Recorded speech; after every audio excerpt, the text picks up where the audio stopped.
Hey everyone, and welcome back to History Simplified.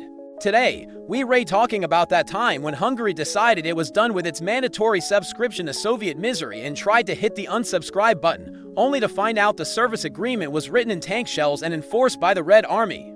Think of the Cold War as the world's worst shared apartment situation. The USA and the Soviet Union are the two roommates, who passive-aggressively divide up everything in the house with masking tape. And Hungary is the toaster. The USSR claims it, insists it can only make Russian black bread, and gets murderously angry if it even looks at a bagel. This is the story of the 1956 Hungarian Revolution, a glorious, tragic, and frankly insane 12-day attempt to break free.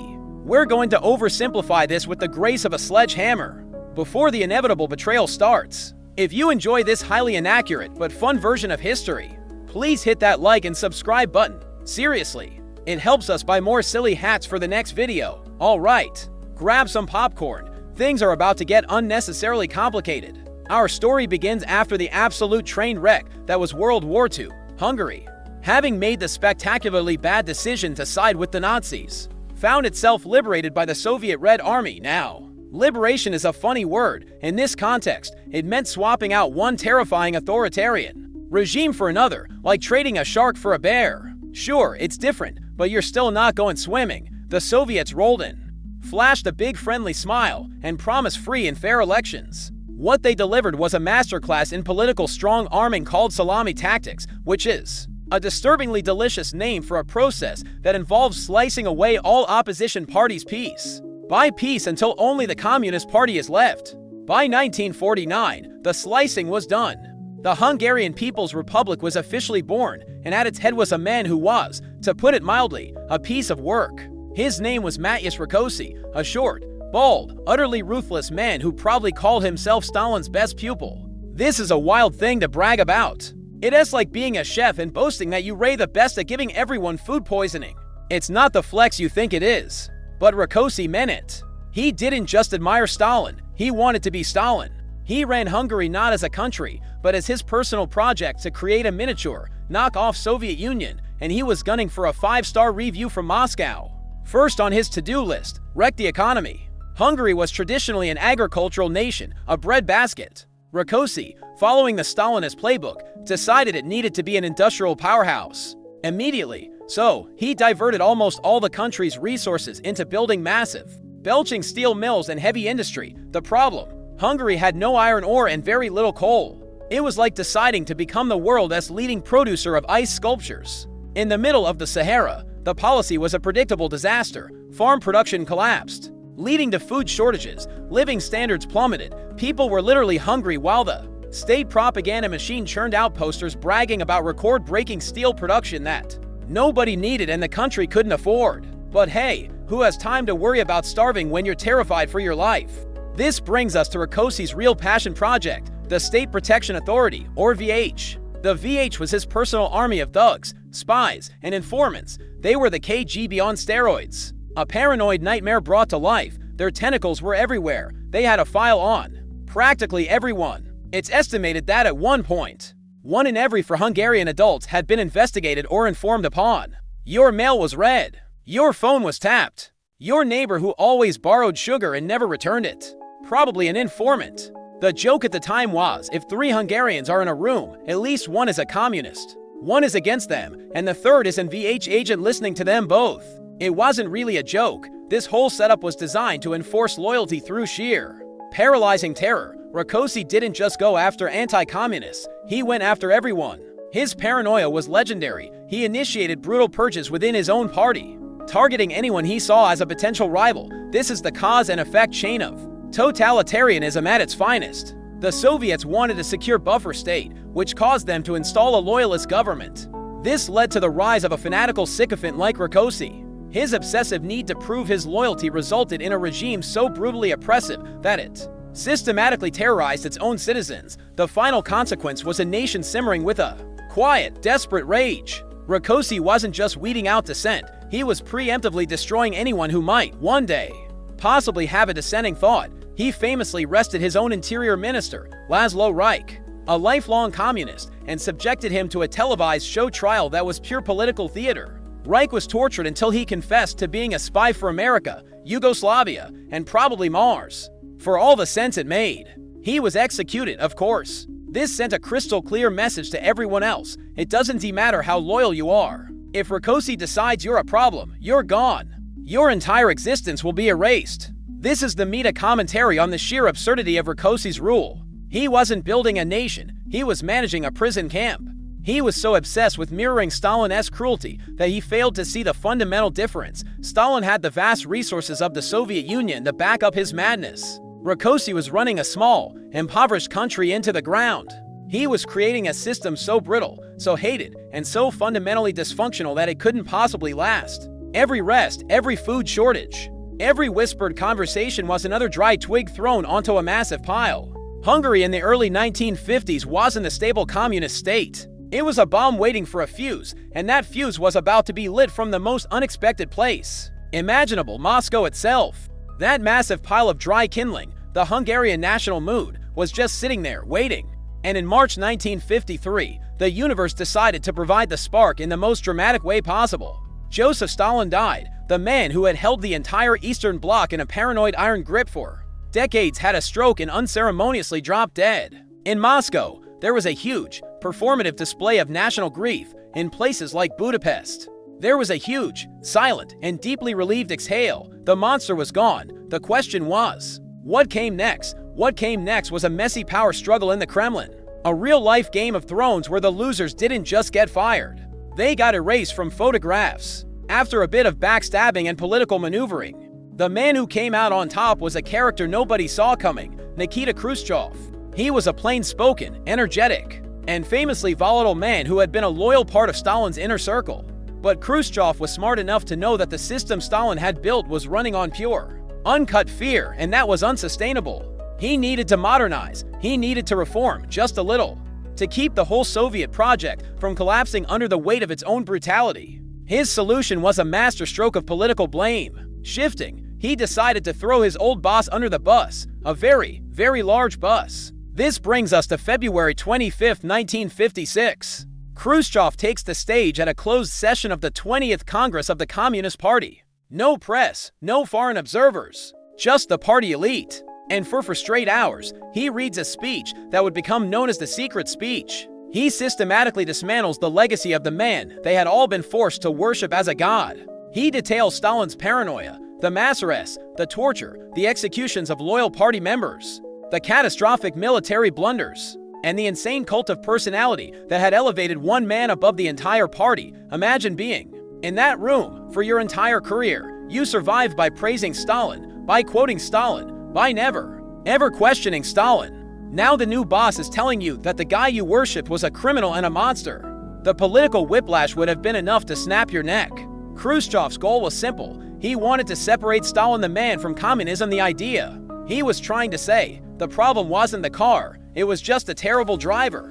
Now that I'm behind the wheel, everything will be fine. He wanted to preserve the party's power while disavowing its worst crimes. A noble idea, perhaps, but one with a catastrophic flaw. The flaw was in the name, secret speech. Khrushchev intended this as an internal memo, a bit of house cleaning. He never wanted the general public, and especially not the restless populations of the satellite states in Eastern Europe, to hear it. But a secret this big is like trying to hide an elephant in a phone booth. It's going to get out.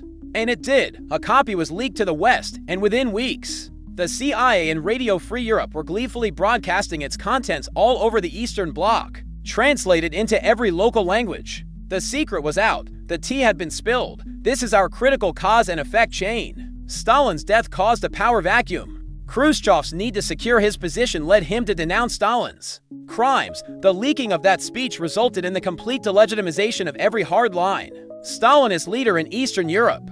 The consequence was that suddenly, anyone who wanted reform could point to Moscow and say, hey, we're not being counter-revolutionaries, we're just agreeing with Comrade Khrushchev. Our local guy is the one who's out of touch. It was the ultimate I'm just following orders and no reverse card. The meta commentary here is on the beautiful, spectacular irony of Khrushchev's gamble. In his attempt to strengthen the Soviet system, he handed its enemies their single most powerful weapon. He thought he could control the fallout, that he could let just a little bit of air out of the pressure cooker. Instead, he blew the lid clean off. He gave millions of oppressed people a license to hate their governments openly. He confirmed what they had all suspected for years, that they were being ruled by thugs and murderers who had been propped up by a bigger thug and murderer in Moscow. And nowhere did this bombshell land with more force than in Hungary. Remember Matyas Rákosi, the guy whose entire personality was Stalin's best pupil. His political foundation had just been vaporized. He had built his career on being the most loyal, most brutal, most effective mini-Stalin he could be. He justified the purges, the poverty, and the secret police as necessary steps on the glorious path laid out by the great leader. Now, the new great leader was on the radio saying that path led straight off a cliff. Rákosi was caught. He couldn't denounce the speech. That would be defying the new boss in Moscow. But he couldn't embrace it either, because to do so would be to admit that his entire reign had been a criminal enterprise. He tried to ignore it. He tried to downplay it. But it was too late. The speech was everywhere. Students were debating it in university halls. Workers were whispering about it in factories. Intellectuals were writing essays. Emboldened by this sudden crack in the monolithic wall of Soviet authority, Rákosi's power had always rested on the twin pillars of Moscow's backing and the population's fear. Now, Moscow was undermining him, and the fear was beginning to curdle into anger. The ticking was getting louder. With Khrushchev's secret speech echoing through the streets of Budapest, Matyas Rákosi was officially the most awkward man at the party. His entire political brand was now toxic waste, and everyone knew it. The pressure was mounting, not just from the increasingly bold Hungarian public, but from Moscow itself. Khrushchev needed his de-Stalinization campaign to look like a success, and that meant getting rid of the most obvious, unapologetic Stalinists. Rákosi was Exhibit A. He was the human embodiment of everything Khrushchev had just condemned. The Kremlin started sending polite but firm suggestions to Budapest. These were the Cold War equivalent of your boss saying, "We're not firing you, we're just giving you an exciting opportunity to pursue other interests." Effective immediately. The problem was, Rákosi wouldn't take the hint. He clung to power with the tenacity of a bulldog clamped onto a stake. He argued, he schemed. He tried to stage his own mini-purges to eliminate the reformers, who were now nipping at his heels. But his credibility was shot. He was a political zombie, still walking but very much dead. The final straw came from an unlikely source. Yugoslavia. Their leader, Josip Broz Tito, was a communist but famously independent, having told Stalin where to stick it years earlier. Khrushchev was trying to patch things up with Tito. But Tito had one non-negotiable condition. He would not deal with the man who had executed his supposed ally, Laszlo Reich. That man was Matyas Rákosi. So, in July 1956, Moscow made it official. A high-ranking Soviet official flew to Budapest and essentially told the Hungarian Central Committee that Rákosi was retiring for health reasons. The specific health reason was that everyone in the Soviet bloc would be healthier if he were gone. Rákosi was packed onto a plane and flown to the Soviet Union, ostensibly for medical treatment. He would never return to Hungary. For a moment, a wave of cautious optimism swept the country. The tyrant was gone.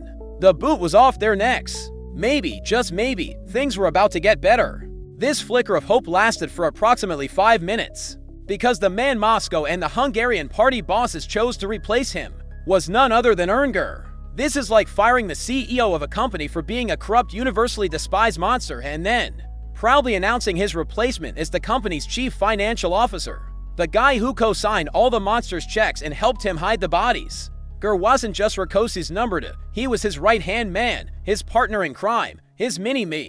He had been there. For every purge, every disastrous economic policy, and every brutal crackdown, he was just as responsible for the mess as Rákosi, just less charismatic about it. He was the Diet Coke of Stalinism, all the same bad taste, just fewer calories of personality.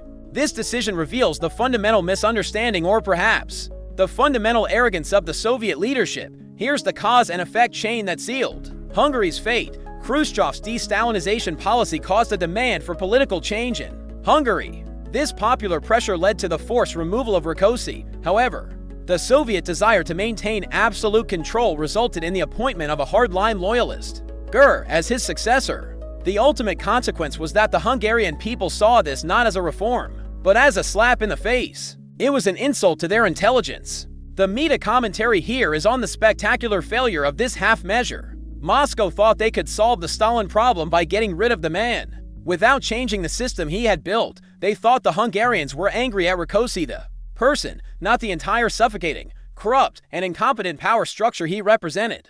Appointing Gur was like trying to fix a house fire by changing a light bulb. It didn't just fail to address the problem.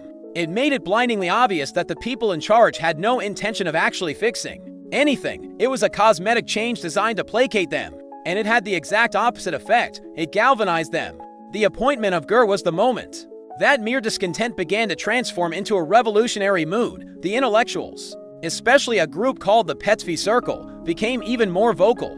These were debate clubs for writers, students, and party members who had initially been intended to be a safe space for discussing communist theory. Instead, they became the epicenter of open dissent. They started holding public forums attended by thousands of people, where speakers would stand up and openly demand free elections, freedom of the press, and the withdrawal of Soviet troops. They called for the rehabilitation of Laszlo Reich and other victims of the purges. Most importantly, they started calling for the return of another man, Imre Nagy. Nagy was everything Rákosi and Gur were not. He was a reform-minded communist who had briefly served as prime minister from 1953 to 1955. During that time, he had relaxed state controls, boosted the production of consumer goods, and generally tried to make life a little less miserable. He was Rákosi's political opposite, and for that, he had been purged from the party and cast into the political wilderness. Now, in the autumn of 1956, his name was on everyone's lips. He became the symbol of a different path, a socialism with a human face. He was the alternative, the one man who might be able to lead the country out of the darkness. Gur, meanwhile, just stood there, representing the darkness, while Hungary was stuck with its deeply uninspiring new leader Gur, the political equivalent of a beige wall. Another drama was playing out a few hundred miles to the north. Think of the Eastern Bloc as a row of grim, identical suburban houses. The owner, Moscow, has a strict set of rules about lawn maintenance and what color you can paint your door. In the Hungarian house, the residents were just complaining loudly to each other. But in the Polish house, they were about to march right up to the homeowner and tell him they were painting the door whatever color they damn well pleased. Poland had been simmering on the same stove as Hungary. In June 1956, factory workers in the city of Poznań had gone on strike for bread and freedom. A simple and profoundly reasonable request. The regime's response, of course, was to send in tanks and kill dozens of them. But the brutal crackdown didn't silence the dissent, it amplified it. The Polish Communist Party, seeing the writing on the wall, realized they had a full-blown crisis on their hands. And in a move that mirrored the hopes of many Hungarians, they decided to bring back a reformer from the political graveyard, Władysław Gomułka. Gomułka was another one of these national communists. He had been purged for not being Stalinisty enough, and now he was being brought back to save the party from the people's anger. In mid-October, the Polish Party's Central Committee decided to elect Gomułka as their new leader, without asking for Moscow's permission first. This was a huge deal.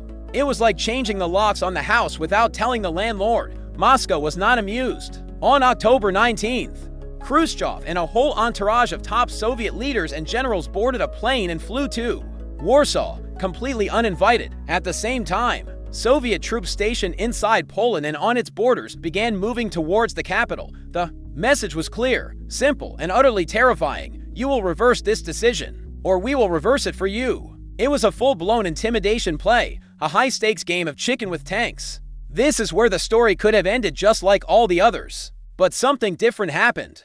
Gomułka didn't cave. When Khrushchev and his delegation arrived, the Polish leadership met them at the airport with grim faces. Gomułka, in a series of tense, heated meetings, stood his ground. He told Khrushchev to his face that if the Red Army tried to intervene, the Polish army and the Polish people would fight back. This wasn't a bluff. Across Warsaw, factory workers were being armed. The Polish internal security forces were taking up defensive positions. Poland was getting ready for a war. Here we have a magnificent, high-stakes cause and effect chain.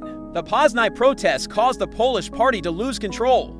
This crisis led them to reinstate the popular reformer Gomułka. Gomułka's defiance and the credible threat of a unified, armed national resistance resulted in Khrushchev having to make a terrifying calculation. Was forcing Poland to accept a puppet leader worth a full-scale war with a major, committed nation that would bleed the Red Army dry? The ultimate consequence was Khrushchev's shocking decision. He blinked. He backed down. After hours of tense negotiations, Khrushchev agreed to Gomułka's appointment. He trusted that Gomułka, for all his reformist talk, was still a communist who would keep Poland within the Warsaw Pact. The Soviet tanks were ordered to return to their bases. The crisis was over. Poland had won. They had stood up to the Soviet bear, and the bear had grumbled, but it had retreated.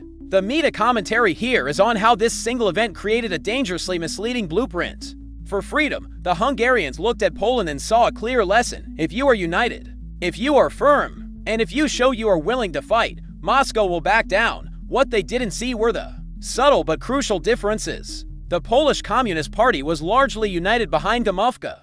Gomulka himself was a shrewd politician who never once mentioned leaving the Soviet alliance. He assured Moscow he would be a reliable partner, just one who ran things his own way. It was a carefully negotiated rebellion within the family, not a divorce, but that nuance was lost in the electrifying headlines. The news from Warsaw spread to Budapest like a shockwave. It was all anyone could talk about. Students at the Budapest University of Technology and Economics huddled around radios. Listening to the broadcast from Radio Free Europe, they heard that the Poles had done it. They had faced down the tanks and won. The effect was instantaneous and profound. It transformed the simmering Hungarian discontent into a concrete sense of possibility. The abstract hope for change suddenly had a real-world, successful example. What was just grumbling in cafes and debate circles now felt like a viable political program. The lesson seemed so simple. You make a list of demands, you show your unity and strength. You get your own Gomulka Nagy, and you force the Soviets to accept a new deal. The spark of Polish success landed squarely on the Hungarian powder keg. The time for talking was over. It was time for a walk. The lesson from Poland was clear, powerful, and dangerously simple. If you want change, you have to get out of your chair and demand it, loudly, with thousands of your friends. And so, that is exactly what the students of Budapest decided to do. The intellectual energy that had been buzzing in the Petfi Circle debates exploded into a plan for action. On October 22, 1956, students at the Budapest University of Technology and Economics held a massive assembly. They were done with quiet debate. They were done with hoping. They voted to organize a peaceful demonstration for the following day, a march to show solidarity with their victorious Polish brethren, and, while they were at it, to maybe hand their own government a list of suggestions. This list became the legendary 16 points, a document that was essentially the Hungarian people's letter of resignation from the Soviet Empire. It wasn't a radical communist manifesto. It was a stunningly reasonable list of demands from a nation that was sick of being treated like property. Let's break down the highlights. Point 1. The immediate withdrawal of all Soviet troops, a simple, elegant request. The geopolitical equivalent of asking your roommate's domineering, freeloading cousin to finally move out.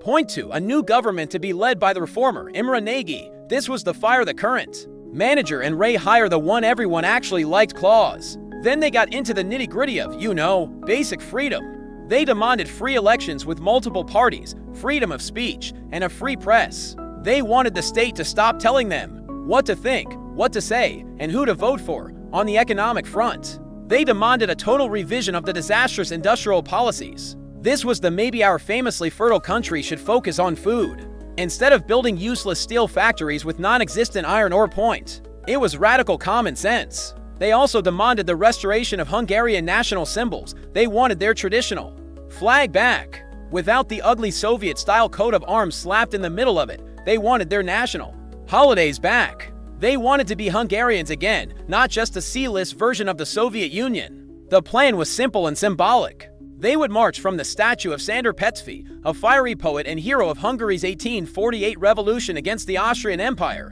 to the statue of Józef Bem. Bem was a Polish general who had become a hero fighting alongside the Hungarians in that same revolution. The symbolism was perfect. It linked their struggle to Hungary's own history of fighting for independence and directly to Poland's current success. It was a brilliantly crafted piece of political theater. Naturally, the government completely freaked out. The regime, led by the ever-clueless Ernst, who was conveniently out of the country visiting Tito, heard about a massive student protest with a list of anti-Soviet demands, and did what all terrified, incompetent regimes do. They made the single worst decision possible. The Minister of the Interior went on the radio and announced that the demonstration was banned, prohibited, illegal. This is the cause and effect chain of pure authoritarian panic.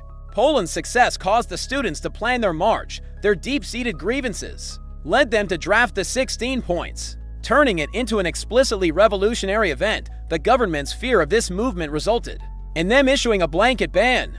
The direct consequence of this ban was that it acted like a massive, free advertising campaign for the protest. It was a spectacular backfire. The news of the ban spread across the city, and people who might have just stayed home and watched were now furious. First, the government ignores them, and now it forbids them from even complaining. Oh, hell no. The ban turned a student march into a citywide act of defiance. The meta commentary here is a timeless lesson in power. You cannot forbid people from being angry. Trying to ban a protest is like trying to put out a fire with a bucket of gasoline. It is the ultimate sign of weakness. It tells the world that you are so scared of your own citizens' voices that you can't even bear to hear them in the street. The ban was a confession of fear, and it emboldened everyone. Seeing that their brilliant plan had only enraged the entire city, the government panicked for a second time that day. Just a couple of hours before the march was scheduled to start, they got back on the radio and rescinded the ban. They announced that the demonstration was now officially authorized. They tried to frame it as if they were in control, magnanimously allowing the youth to express themselves. Nobody bought it. They looked exactly like what they were: scared, weak, and utterly out of touch. The reversal gave the march an unstoppable, legitimate momentum. So, on the afternoon of October 23rd, the students began to gather. But it wasn't just students anymore. The government's clumsy handling of the situation had guaranteed a massive turnout. Workers started walking off their shifts in the factories of Sapel Island. Shopkeepers closed their doors. Men and women, young and old, began pouring out of their apartments and into the streets, drawn by a magnetic sense of shared purpose. What started as a plan by a few thousand students was now becoming a river of people, 100,000 strong, flowing through the heart of Budapest. The air was electric. The fuse was lit. The bomb was about to go off. The river of people flowed. On the afternoon of October 23rd, Budapest was transformed. What started as a student march became a national pilgrimage. The crowd swelled to over 100,000 people, a staggering sea of humanity flooding the city's grand boulevards. The atmosphere was not one of anger, not yet. It was electric, hopeful, almost carnival-esque. People were smiling, chanting, singing patriotic songs that had been banned for years. A new, powerful symbol emerged almost spontaneously: the Hungarian flag with a gaping hole in the middle. Protesters, using pocket knives and scissors, physically cut the Soviet-style coat of arms out of the national flag, leaving a void where the emblem of oppression used to be. It was a perfect, silent statement: we are taking our country back. The march wound its way to the statue of General Bem, the Polish hero, tying their cause symbolically to Poland's. There, in front of a roaring, ecstatic crowd, the writer Peter Veers read the 16 points aloud. Each demand for free elections, for the withdrawal of Soviet troops. For Imre Nagy was met with a thunderous wave of approval. The collective power of the people felt unstoppable. They believed that no government could possibly ignore a demonstration this massive, this unified. They were sure the regime would have to listen. They were about to be proven spectacularly wrong. Meanwhile, Ernger, the first secretary of the Communist Party, was landing at the airport.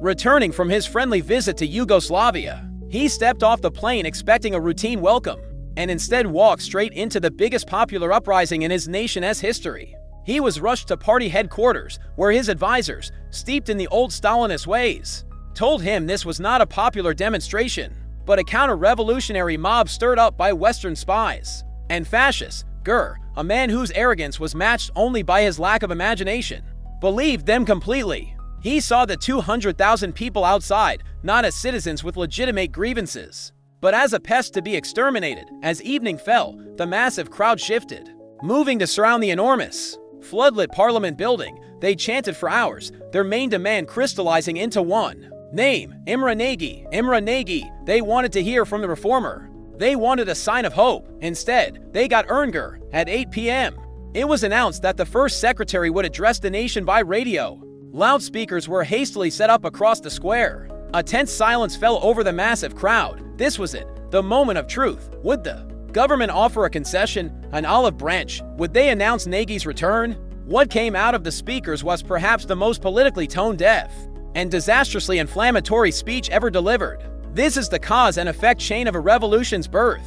The massive peaceful protest caused the regime to feel it had to respond. The leader, Ger, chose to respond with a radio address, which was the effect. His decision to fill that speech with insults and threats resulted in the instant radicalization of the entire crowd. The final consequence was the complete and total annihilation of any possibility For a peaceful resolution, Chur's voice crackled across the square. Dripping with condescension and contempt, he didn't address their concerns. He didn't offer a single word of compromise. Instead, he spoke to them like a furious headmaster scolding a group of delinquent children. He dismissed their 16 points. He smeared the entire demonstration as the work of enemies of our people. He accused them of trying to undermine the glorious power of the working class and of stirring up nationalist chauvinism. He praised the Soviet Union as their great liberator and protector. He didn't just reject their demands. He insulted their patriotism and questioned their intelligence for even asking. The meta commentary here is on the sheer, breathtaking stupidity of this act.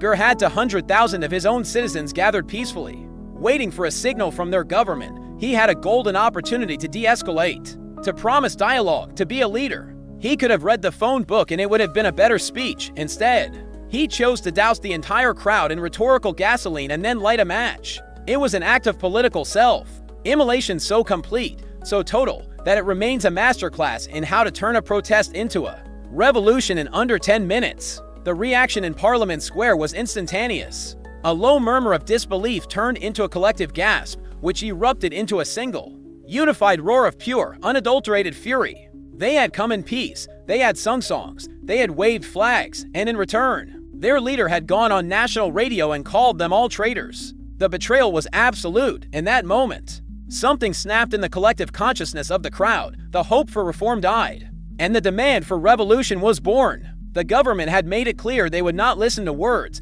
The time for talking was over. The crowd, now no longer a demonstration but a truly angry mob, needed a target for their rage. And they had one in mind, a very, very big one. An enraged crowd of 200,000 people is a force of nature. It's a tidal wave of pure human emotion, and after Ernger's speech, that emotion was pure fury. A wave like that needs to crash against something. And in the heart of Budapest, in the middle of City Park, stood a 25-meter-tall, 8-ton bronze monument that was just begging to be crashed into. It was the statue of Joseph Stalin, and it was about to have a very, very bad day. This wasn't just any statue. This was the physical embodiment of everything Hungarians had come to hate. It was erected in 1951, a gift from the Hungarian people to Stalin on his birthday, a gift they were forced to build on the ruins of a church the regime had demolished specifically for this purpose. It stood on a massive pedestal, looming over the city, a constant, arrogant, metallic reminder of who was really in charge. It was a monument to their own subjugation. And on the night of October 23rd, the people of Budapest decided it was time for some unscheduled urban renewal. A huge portion of the crowd, breaking off from Parliament Square, surged towards the park. This wasn't a planned operation with a leader and a strategy. It was a spontaneous, cathartic pilgrimage, and as they marched, they gathered tools.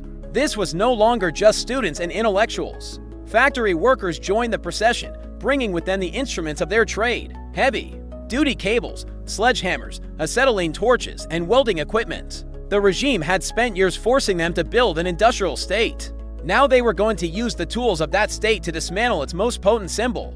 When the crowd reached the monument, the scene was one of glorious, determined chaos. They were faced with an immense challenge. This statue was built to last forever, a bronze god on a limestone throne. People threw thick steel cables around the dictator's neck. They attached the other ends to heavy trucks and tractors, revving the engines until they screamed and the tires smoked. The cables went taut, strained, and snapped with a crack like a rifle shot. The bronze god didn't even flinch. For a moment, it seemed impossible.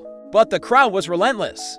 This is where the revolution became a collaborative engineering project. While some worked on new cables, a group of metalworkers from the Xapel factories got to work on the statue itself. They knew that a bronze figure's weakest point was its knees. They fired up their blowtorches, and brilliant blue flames bit into the dictator's legs. For hours, under the glare of the city lights, they worked, showering the pedestal with sparks, slowly, methodically severing Stalin's connection to the land he symbolically occupied. Here is the perfect, violent cause and effect chain. Chur's speech caused a surge of uncontrollable popular rage. This rage led the crowd to seek a physical target for their fury, the Stalin statue.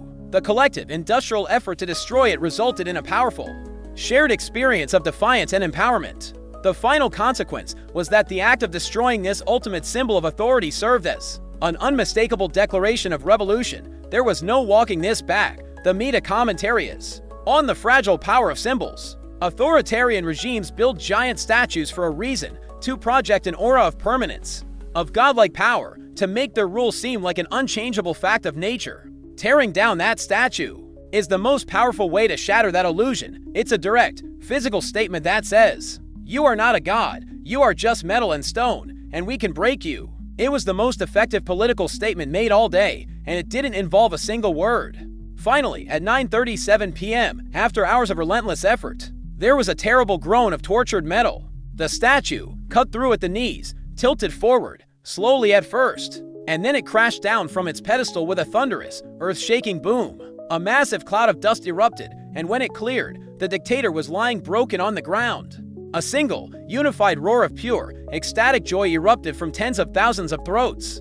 The god had fallen. What followed was a scene of pure, primal catharsis. People swarmed the fallen idol, spitting on it, beating it with hammers and iron bars. They smashed it to pieces. The statue's head was severed and dragged triumphantly through the streets of Budapest. All that remained on the massive pedestal was a pair of giant, empty bronze boots. This image, Stalin's boots, became one of the most enduring symbols of the revolution, a monument to a tyrant who had been kicked out, leaving only his footwear behind. The protest was over. The game had changed. They had torn down a symbol of the regime. Now, they were about to run into its defenders. While a huge chunk of the crowd was busy performing amateur demolition on the Stalin monument, another massive procession had converged on a different, far more strategic target, the headquarters of Radio Budapest in 1956. The radio was everything. It was the internet, television, and social media all rolled into one. If you controlled the national radio station, you controlled the flow of information to the entire country. The protesters' goal was brilliantly simple. They didn't want to burn the building down. They wanted to use it. They wanted to get on the air and read their 16 points to the nation, to let everyone in Hungary know what was happening, what they were fighting for. The radio building on Brody Sander Street was a fortress. It was defended by the most hated and feared organization in the entire country, the VH, the secret police. As the crowd of thousands swelled outside, chanting their demands, a tense standoff began. The protesters were on one side of the doors, unarmed and full of righteous energy. On the other side, peering through reinforced windows, were hundreds of heavily armed AVA agents, men who had spent their careers torturing and intimidating their fellow citizens. They were not known for their gentle negotiating skills. In an attempt to keep things peaceful, a delegation from the crowd was allowed inside to negotiate for airtime. The crowd waited outside, hopeful. Minutes turned into an hour turned into 2. The mood began to sour. Restlessness gave way to suspicion. Rumors began to fly through the dense mass of people. The delegation hadn't been negotiating. They had been arrested. It was a trap. The VH had never intended to talk. They had only wanted to decapitate the protest by capturing its spokespeople. The crowd's hopeful energy began to curdle into a low, rumbling anger. They started to push, to surge against the doors of the building, demanding the release of their representatives. This is the moment where the regime made its second fatal error of the night. The first was Jur's speech. This one would be written in blood. The VH inside the building responded to the pushing and shouting, first with tear gas fired from the upper windows into the packed street below. The choking gas sent people reeling, but it didn't disperse them, it enraged them. Then came the final, unforgivable escalation. Without any further warning, the VH agents opened fire, not with warning shots into the air. They lowered the muzzles of their machine guns and fired directly into the dense, unarmed crowd. This is the point of no return, the blood-soaked cause and effect chain that creates a war. The people's desire to be heard caused them to gather at the radio station. The regime's treachery and paranoia led them to fire on their own citizens. The direct result of this massacre was the instantaneous transformation of the protest into an armed, existential struggle for survival. The ultimate consequence was that the state had just given its people moral permission to take up arms against it. The media commentary here writes itself. The VH, in a single volley of gunfire, proved every single bad thing the protesters believed about them. They confirmed that they were not a police force, but a death squad. They thought a display of overwhelming, brutal force would terrify the people into submission. This is the classic blunder of the tyrant. They mistake fear for obedience. What they actually did was extinguish the last embers of hope for a peaceful solution and ignite a firestorm of revolutionary hatred. They had just demonstrated, in the clearest possible terms, that this was a government that would rather murder its citizens than listen to them. The scene in the street was one of chaos and horror. People screamed, fell, and scrambled for cover as the bullets ripped through their ranks. The cobblestones of Brodie Sanders Street were slick with the first blood of the revolution. But the terror of that moment was immediately followed by a wave of incandescent fury. The peaceful demonstration was over. The game had changed. The rules were gone. The government had started a war, and the people of Budapest were now going to fight it. The sound of gunfire echoed through the city, a death knell for the old regime. The crowd didn't just scatter and go home. They scattered and went looking for guns. Sympathetic soldiers at the local Killian barracks, disgusted by the massacre, opened their armories and began handing rifles to the protesters. Workers used their knowledge of the city's industrial centers to break into weapons factories from nearby construction sites. They grabbed whatever they could. The revolution now had its martyrs, and it was quickly finding its arsenal. The debate was over. The battle for Budapest had begun. To recap, the evening of October 23rd, the capital city of Hungary had descended into a full-blown shooting war. The population was armed, enraged, and busy dismantling the symbols of the state. The state, for its part, was busy proving it was a murderous cabal of thugs by gunning down its own unarmed citizens. Over at the headquarters of the Hungarian Working People's Party, the atmosphere was rapidly approaching full-scale, pants-wetting panic. The men who had been running the country with an iron fist just that morning were now huddled together, listening to the sounds of gunfire and revolution outside their windows. Ernger's brilliant strategy of calling everyone a traitor had failed. The VH's brilliant strategy of shooting everyone had failed. Every tool in the standard issue authoritarian toolbox, intimidation, insults, and brute force had not only failed, but had made the situation 1,000 times worse. The Central Committee was in an emergency session, and they were fresh out of bad ideas. So, they moved on to their final, desperate, last chance before we all get hanged idea, giving the people exactly what they had been screaming for all day. They decided to play their last card. It was a face card they had previously thrown out of the deck, a man they had publicly humiliated and politically exiled. It was the one name that had been chanted with hope in the streets before the shooting started. They decided to call Imre Nagy. This was the political equivalent of setting your house on fire and then calling the fire chief you fired last year for suggesting you should own a fire extinguisher. It was a move born not of wisdom, but of pure, unadulterated terror. In the dead of night, while battles raged across the city, Imre Nagy was summoned to the party headquarters. He walked into a room full of the same hardliners who had destroyed his career and denounced him as a traitor to the cause. Now, with their faces pale and the smell of smoke in the air, they were begging him to save them. They offered him the top job, chairman of the Council of Ministers, prime minister. They were handing him the keys to a car that was currently on fire, upside down in a ditch, and hurtling towards a cliff. Nagy was in an impossible position. He was a reformer, yes, but he was also a lifelong communist. He believed in the system, just not in the brutal, Stalinist version of it. He saw his country erupting into what could become a bloodbath, a civil war that would invite a massive, catastrophic Soviet invasion. He likely believed he was the only person who could bridge the gap, the only name with enough credibility to calm the streets and negotiate with Moscow. So, he accepted. He agreed to lead the country, stepping into the heart of the inferno. But this is where the party leadership proved they were incapable of getting out of their own way. This is the cause and effect chain of a poison chalice. The spreading armed revolution caused the Central Committee to panic. This panic led them to the desperate appointment of Imre Nagy. However, their deep-seated authoritarian impulse to solve problems with force resulted in them simultaneously making another secret decision before Nagy's appointment was even finalized. The hardliners, led by Gür, had already sent a formal request to Moscow, asking for the Soviet army to intervene and help them restore order. The meta commentary here is on the tragic inability of a system like this to trust its own people. Even when making a concession, they have to back it up with a threat. They couldn't just appoint Nagy and hope his popularity would work. They had to appoint Nagy and call in the tanks just in case. They were trying to extend an olive branch while simultaneously dropping a bomb. It was a move that guaranteed failure. An act of political schizophrenia that would doom Nagy's government before it even began. So, in the pre-dawn hours of October 24th, the official announcement went out over the radio. It was a bizarre, contradictory mess. In one breath, the government announced that Imre Nagy was the new prime minister.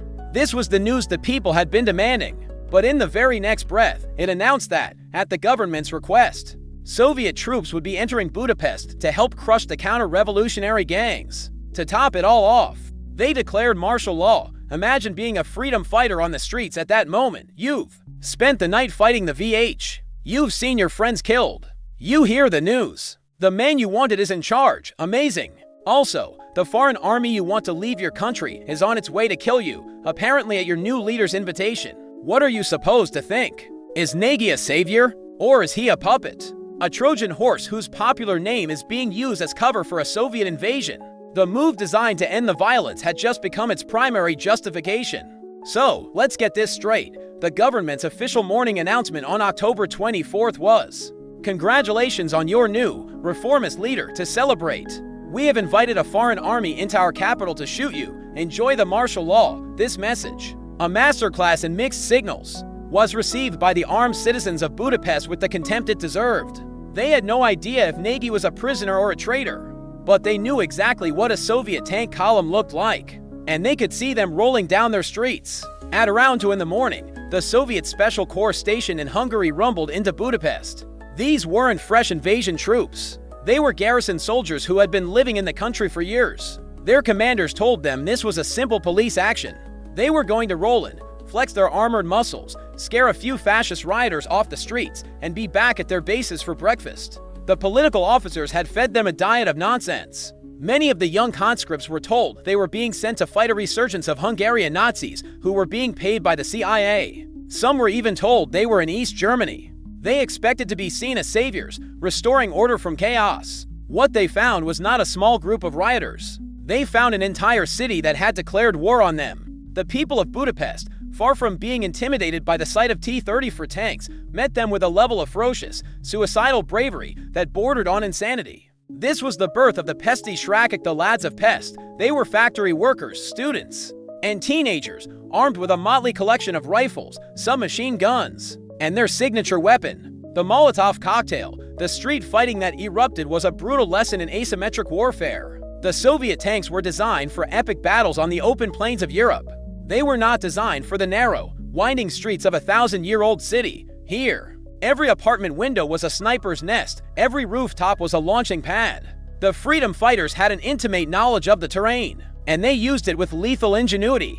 They erected barricades from paving stones, overturned trams, and anything else they could find, channeling the tanks into pre-arranged kill zones. This is where the humble Molotov cocktail became a legend. A glass bottle filled with gasoline and a lit rag, a pitiful weapon against a 32-ton tank. You might think, but the Hungarians were experts. They didn't throw them at the thick front armor. They waited on rooftops and in third-story windows until a tank passed directly below them, then dropped the fiery cocktails onto the engine vents at the rear. The goal wasn't to blow the tank up, it was to suffocate its engine, to set it on fire from the inside, forcing the terrified crew to either cook to death or bail out into a street full of people who wanted them dead. This is the cause and effect chain of a failed intervention. The party's desperate call for help caused Soviet tanks to enter Budapest. This foreign presence on their streets led to an explosion of patriotic fury and citywide armed resistance. The effective and brave urban warfare tactics of the freedom fighters resulted in the Soviet advance stalling and taking heavy casualties. The immediate consequence was that the planned surgical strike to end the rebellion in hours had instead become a bloody, grinding, and humiliating urban war. The meta commentary here is on the arrogance of conventional power. The Soviets thought that driving a column of steel through the city was an answer, but a tank in a narrow street is just a slow-moving coffin. The crew is half blind, vulnerable to attack from above, behind, and below. The Soviets were learning a lesson that superpowers have to relearn in every generation. An army of occupation is always at a disadvantage against a determined local population. You can't conquer a city that refuses to be conquered. To make matters infinitely worse for the Soviets, a huge part of the Hungarian army refused to fight their own people. The plan had been a joint Soviet-Hungarian operation, but unit after unit either declared neutrality or actively defected to the revolution, handing over their weapons, ammunition, and sometimes even their tanks to the insurgents. At the Kilian barracks, Colonel Palmolider famously refused orders to attack the revolutionaries and instead began defending his position against the Soviets. The intervention wasn't just failing, it was actively breaking the Hungarian military and state apart. The fire wasn't being put out, it was being fed with gasoline.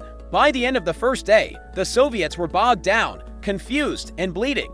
Their swift police action had failed. Against all odds, the revolution was holding its own. While Budapest was busy teaching the Red Army a crash course in urban warfare, the rest of Hungary was listening intently. The revolution, it turned out, was contagious. The government still technically controlled the main radio station, but its broadcasts were a joke. A bizarre mix of threats and denials that nobody believed. The real news was spreading through other channels. Feisty, makeshift free radio stations set up by revolutionaries were broadcasting the truth, and, most importantly, Radio Free Europe was beaming the story of the Budapest uprising into every corner of the country. 24 hours a day. The message was electrifying. The people are fighting in the capital. The Soviets are stalled. And the regime is on the ropes. Rise up. And rise up they did. What happened next was the political equivalent of a dam bursting all across the country. In industrial cities like Miskolc and Debrecen, and in small farming towns, the same scene played out with incredible speed. A crowd would gather in the main square. They would march on the town hall, the local party headquarters. The party officials and the local VH commanders would look out the window, see the thousands of angry faces, listen to the news from Budapest, and perform a simple, terrified calculation. They realized their authority, which had seemed absolute just days before, had completely vanished. Their power was a bluff, and the people were calling it. The entire communist state apparatus outside of Budapest didn't just fall, it evaporated. It disintegrated like a sandcastle in the tide. In most places, it was surprisingly bloodless. The party bosses, stripped of the fear they used to inspire, were powerless. They fled, they resigned, or they were simply rested and ignored. The Hungarian Communist Party's authority, which looked so solid and terrifying on October 22nd, was revealed to have the structural integrity of a wet paper towel by October 25th. This is the cause and effect chain of a state's collapse. The news from Budapest caused nationwide popular uprisings. This widespread defiance led to the rapid disintegration of local communist authority. The resulting power vacuum was filled by the spontaneous creation of democratic revolutionary councils. The stunning consequence was that within about 3 days, the entire country, with the exception of the battle-scarred streets of Budapest, had effectively liberated itself in the place of the old, corrupt party committees. Something amazing began to happen. Grassroots democracy bloomed.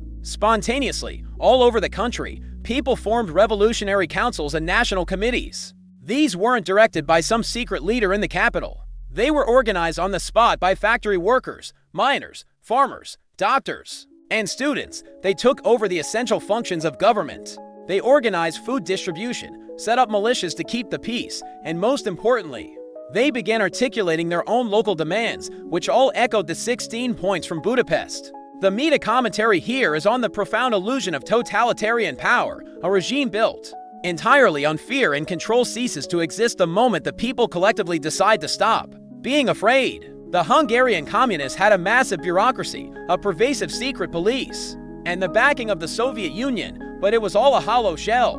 When the people stood up and said no, the entire structure crumbled into dust. It was a stunning, real-world demonstration that true power doesn't come from the barrel of a gun, but from the consent, or at least the quiet submission, of the governed. Of course, not all of it was peaceful. The one group that was shown no mercy was the VH. The years of pent-up hatred for the secret police exploded into acts of vengeful, popular justice. After an incident in the town of Mosonmagyarovar, where the local VH fired on a peaceful crowd and killed dozens of people, the survivors stormed the building and lynched the officers responsible. Similar scenes played out elsewhere. It was a brutal, ugly side of the revolution, but it was a direct consequence of the brutality the VH had inflicted on the nation for a decade. The people weren't just fighting for freedom, they were hunting their torturers. By October 27th, the situation was surreal. The revolution had won. The country was free. The old government was gone in all but name. In Budapest, a shell-shocked Imre Nagy was supposedly the prime minister, but he was effectively the mayor of a war zone, with no real control over a nation that had already liberated itself without him. The revolution had raced ahead, leaving the politicians in the dust. The question now was, could the government in Budapest catch up to the reality in the rest of the country? So, the revolution had, against all odds, basically won. The country was free. The old Communist Party was a bad memory, and the supposedly invincible Soviet army was getting a bloody nose in the streets of the capital. In the center of all this chaos was Imre Nagy, the brand new prime minister, a man who technically held the most powerful job in the country. but who in reality controlled little more than the phone lines in his own office. He was in a completely, comically, terrifyingly impossible position. Nagy was walking the world's thinnest tightrope over a pool of angry sharks while juggling chainsaws. On one side, he had the revolutionaries. These were the people who had fought and died in the streets. They saw him with deep suspicion as the guy whose name was used to announce the Soviet invasion. They were sending him delegations daily with a list of increasingly radical, non-negotiable demands. Get the Soviets out. Disband the VH forever. Hold free elections yesterday. They were not in a mood for slow, patient reform. They had liberated their country, and they wanted their victory confirmed. On the other side, he had the Soviets and the few remaining hardline communists cowering in the party headquarters. The Soviet ambassador, a shrewd and chillingly effective operator named Yuri Andropov, a name you should definitely remember, was breathing down Nagy's neck. The Kremlin saw a communist state collapsing and their military bogged down in an embarrassing quagmire. They were demanding that Nagy, their supposed man on the inside, crack down on the counter-revolutionaries and restore order. By order, they meant the order they had imposed, with them on top. So Nagy was being pulled into opposite directions. The people wanted him to lead a revolution. The Soviets wanted him to crush one. For several frantic days, he tried to do both. A political balancing act of epic proportions. His first move was to make his government look more legitimate. He started kicking out the most hated old guard Stalinists, including, finally, the despised Ernger. Then he did something truly radical. He reached out to the leaders of the old democratic parties that the communists had banned years ago, like the Independent Smallholders Party. He brought them into his government, forming a genuine coalition. It was the first time in nearly a decade that a government in the Eastern Bloc wasn't just a puppet show run by communists. This is the cause and effect chain of a leader catching up to his people. The overwhelming success of the revolution caused a total collapse of the old power structure. This power vacuum led Imre Nagy to realize he had to choose between the revolution and the Soviets. He chose the revolution, which resulted in him creating a new, multi-party government and publicly embracing the people's demands. The immediate consequence of this shift was winning the trust of the nation and forcing the Soviets to the negotiating table. The meta commentary here is on the incredible transformation of Imre Nagy himself. He did not start this revolution. He was a dedicated, reform-minded communist who was thrust into the leadership of a popular uprising that was rapidly becoming anti-communist. He wasn't leading events, he was desperately trying to keep up with them. The revolution was a freight train, and he was running alongside it, trying to jump into the driver's cab. He could have sided with the Soviets, become a puppet, and ruled over a pacified, broken nation. Instead, he made a courageous choice. He chose to listen to his people. He chose to become a Hungarian leader first and a communist second. The turning point came on October 28th. After days of frantic maneuvering, Nagy went on the radio. This was not the stammering, compromised speech of his first day in office. This was a new Nagy, a leader who had made his choice. His voice was firm. He began by declaring that the government no longer considered the uprising a counter-revolution. Instead, he praised it as a great, national and democratic movement. This one sentence was a political earthquake. It legitimized everything the people had fought for. He went on. He announced that he would begin negotiations immediately for the total withdrawal of all Soviet troops from Hungary. He promised to abolish the VH, the hated secret police, once and for all.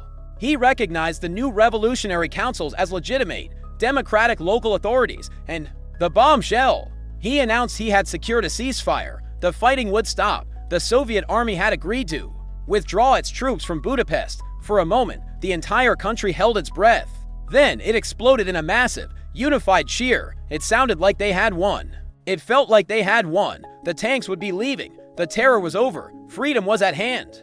And just like that, the shooting stopped after nearly a week of relentless, brutal street fighting. A sudden, shocking silence fell over Budapest. On October 29th, the city woke up not to the sound of machine guns and tank cannons, but to an eerie quiet. People slowly, cautiously, emerged from the cellars and basements where they had been hiding. The air still smelled of cordite and smoke.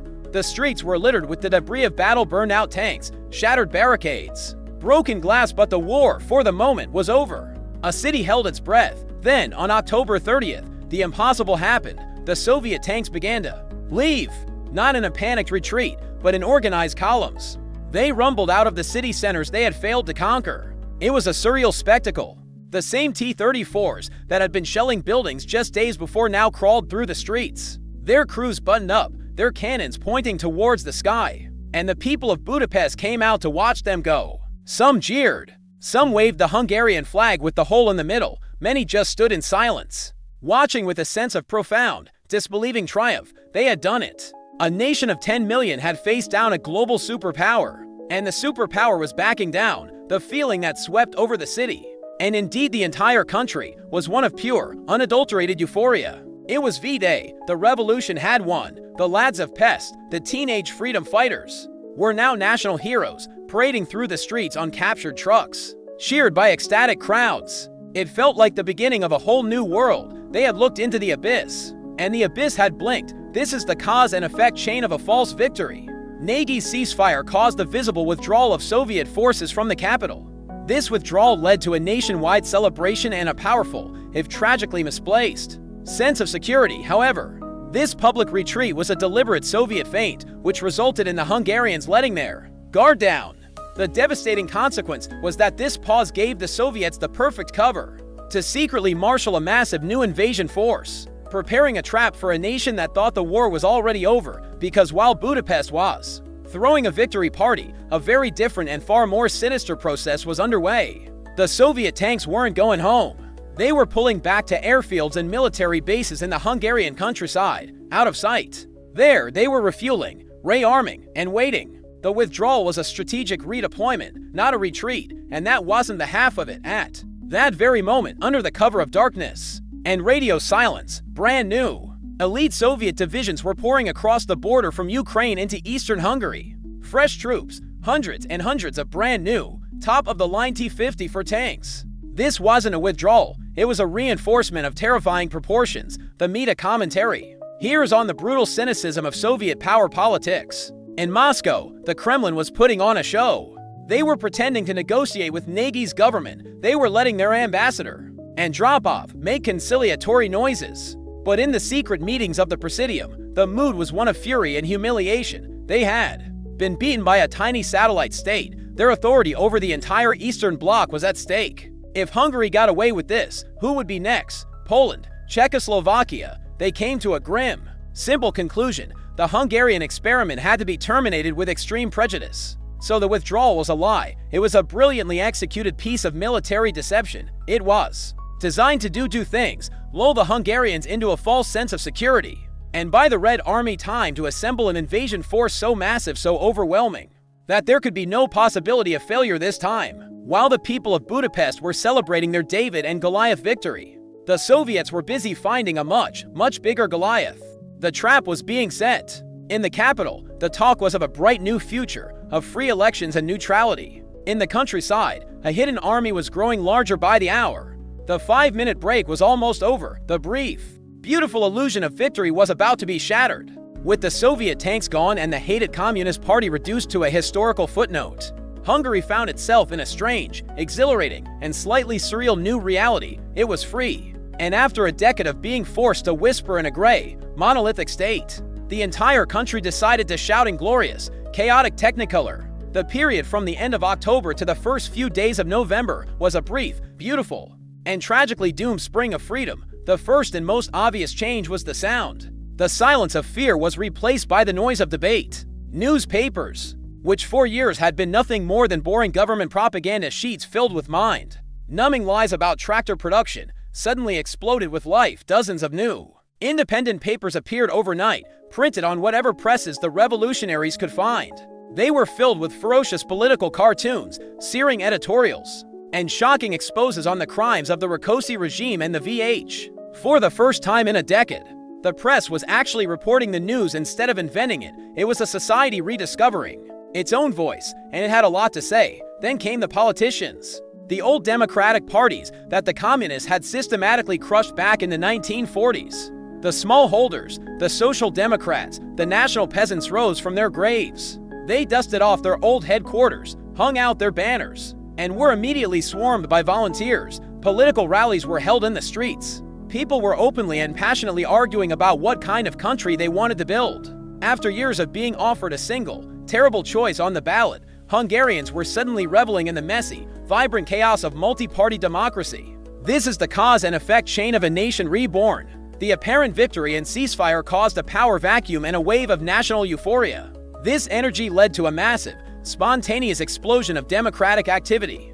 The result was the re-establishment of a free press, multiple political parties, and religious freedom in a matter of days. The ultimate, tragic consequence of this success was that it provided the Kremlin with all the proof it needed that this revolution was a genuine counter-revolution that had to be destroyed. Perhaps the most powerful symbol of this new freedom was a man. On October 31st, a unit of freedom fighters liberated Cardinal Joseph Mindszenty from the castle, where he had been held under house arrest for 8 years. Mindszenty was the head of the Catholic Church in Hungary, a figure of uncompromising principle who had been arrested, tortured, and subjected to a show trial by the communists in 1949. He was a living martyr. His release was a signal that the old world was truly dead. He returned to Budapest a hero, and in a radio address to the nation, he praised the revolutionaries and called for a new Hungary built on freedom and national identity. The meta commentary here is on the sheer, unstoppable human instinct for liberty. The communists had spent a decade trying to brainwash an entire nation, to erase its history, and to re-engineer its society. And the moment they took their boot off the country's neck, the whole project fell apart in less than a week. The Hungarians didn't need to be re-taught how to be free. The knowledge was right there, just below the surface, waiting. They proved that you can't kill an idea just by banning it, so for a few glorious days, Hungary was one of the freest, most politically energized places on earth. A new, democratic nation was being built hour by hour from the ground up. It was a beautiful, hopeful, and incredibly dangerous illusion, because every new newspaper that rolled off the presses, every new political party that held a rally, was another piece of evidence for the hardliners in Moscow that this was not just a reform. This was a defection. The Hungarians weren't trying to build socialism with a human face. They were trying to rejoin the West. And that was the one thing the Soviet Union could never, ever allow. The clock was ticking. Imre Nagy's new government was riding a wave of popular euphoria. The country was free. The people were behind them, and a new democratic Hungary was being born every hour. But even amidst the celebration, some deeply disturbing news began to trickle into the capital. Reports were coming in from railway workers and revolutionary councils in the east of the country. They were all telling the same story. New Soviet military units were crossing the border.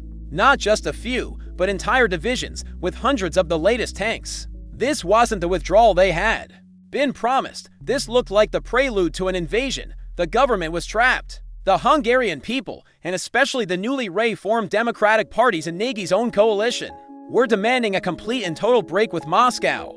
The slogan on the street was simple: Russians go home. The idea of remaining in the Warsaw Pact, a military alliance controlled by the very people who had just occupied their capital and were now secretly massing on their border, was unthinkable. Nagy's back was against the wall. He had to choose. He could either ignore his people's demands and the Soviets' threatening moves, hoping for the best, or he could make a final, desperate gamble to save his country's newfound freedom. He chose to gamble. On November 1st, 1956, Imre Nagy made the single most consequential and ultimately fatal decision of the revolution. He summoned the Soviet ambassador, Yuri Andropov, to the parliament building. He looked the man in the eye and informed him that Hungary was officially withdrawing from the Warsaw Pact. Immediately after, he went on the radio and announced the decision to the world. He declared that Hungary would be a neutral country, like neighboring Austria or Switzerland. It would belong to no military bloc. It would be a friend to all, but a subject to none. This was the ultimate cause and effect chain, the one that sealed Hungary's fate. The reports of a secret Soviet military buildup caused the Hungarian government to believe an invasion was imminent. This fear, coupled with overwhelming popular pressure, led them to declare neutrality and withdraw from the Warsaw Pact as a desperate defensive measure. This act resulted in Hungary crossing the one, absolute, non-negotiable red line for the Soviet Union. The final, catastrophic consequence was that it removed any last shred of hesitation in the Kremlin and locked in the decision to launch a full-scale, overwhelming invasion. To back up his declaration, Nagy immediately sent a telegram to the Secretary General of the United Nations. He formally requested that the UN place the question of Hungary on its agenda and asked the great powers of the world to recognize and defend his country's new, neutral status. It was a desperate diplomatic SOS, an attempt to create an international legal shield around Hungary before the Soviet tanks could smash it. The meta commentary here is on the tragic miscalculation at the heart of this decision. From the Hungarian perspective, it was a perfectly logical and defensive move. Their country was being threatened, so they were appealing to international law and declaring they wanted no part in the Cold War's military chess game. But from Moscow's perspective, this was an act of open rebellion, a strategic defection. The Warsaw Pact was their buffer zone, their security blanket against NATO. Losing Hungary didn't just mean losing one small country, it threatened to create a hole in their iron curtain that could unravel their entire empire. Poland's Gomulka had been so successful precisely because he had reassured Khrushchev he would never do this. Nagy, pushed by his people into a corner, just did. He had pushed the big red "do not push" button. In Budapest, the announcement was met with defiant joy. It was the ultimate expression of the revolution's goals. They were finally, truly, masters of their own house. But in Moscow, the news landed like a declaration of war. Any remaining doves in the Soviet Presidium who might have argued for a political solution were silenced. The decision was now unanimous. The Hungarian problem would not be solved with negotiations. It would be solved with tanks, thousands of them. The secret build-up in the East was no longer a contingency plan. It was the approved, official, and imminent future. The trap was ready to be sprung. In Budapest, Imre Nagy's declaration of neutrality was a shield,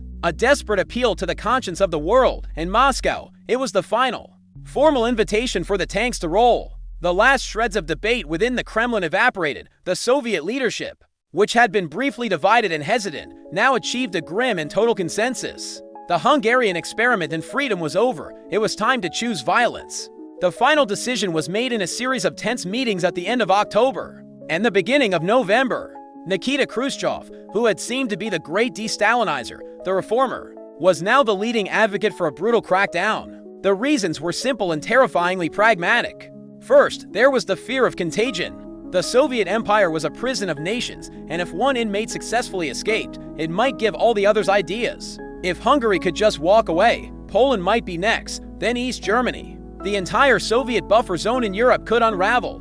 It was an existential threat to their power. Second, there was pressure from the other major player in the communist world, China. Mao Zedong was on the phone, strongly urging Khrushchev to take a hard line. To crush the fascist counter-revolution in Budapest and restore order, to back down would be a sign of weakness, not just to the West, but to their own supposed allies. Humiliated by the first failed intervention and terrified of his empire collapsing, Khrushchev made his choice. The revolution would be liquidated.